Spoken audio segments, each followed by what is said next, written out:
Ayun, katatapos lang ng ating therapy. Ang aking pasyente talaga naman mga hindi ko alam kung paano nangyari ito. Ngayon, tatanungin natin ang nanay. Pangalan? Ako po si Gloria Escanilla. Dalawa ko pong anak, si Kenneth at si Arian po. Kami po ay mga inubot, nilagnat po sa bahay. Kaya nagpa-therapy po kami kay Auntie Sister Nick para gumaan po ang aming pakiramdam. Kanina, ilang araw ka na nilalagnat? Mula nung Tuesday. Tuesday? Opo. Tapos nag-check up ka sa hospital, di ba? Opo. Noong Friday. Thursday. Thursday. Tapos, Wednesday, tapos Thursday, at Friday pala. So, 2 beses po ako nagpa-check up. Sa emergency at saka sa RPH. Ano sabi ng doktor? Sa emergency, yan sabi,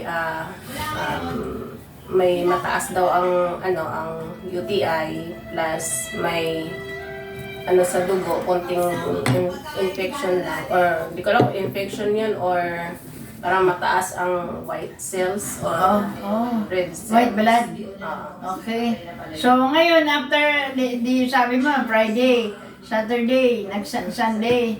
Ngayon, after ng therapy, anong nangyari? Gumana po ang pakiramdam ko, nawala na po yung katinalalamunan ko, tsaka yung sobrang ubo.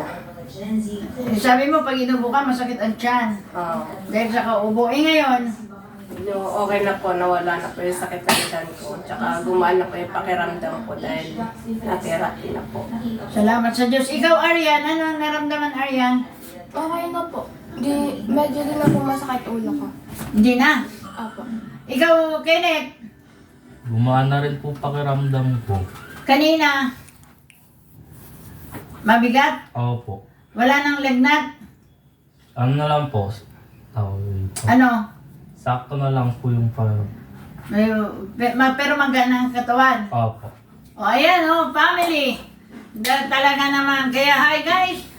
Don't forget to like, share, and subscribe our YT channel. And don't forget to click the bell icon for the new update. So, ano sasabihin nyo? Thank you. Thank you! El Shaddai. Thank you, God. Thank you, Lord. Thank you, Ano Lord. sasabihin mo, Arian? Thank you, Lord. Kenneth, ano sabihin mo? Thank you, Lord. O, ikaw, Arian. Thank you, Lord! Yeah! God bless us all. Hallelujah.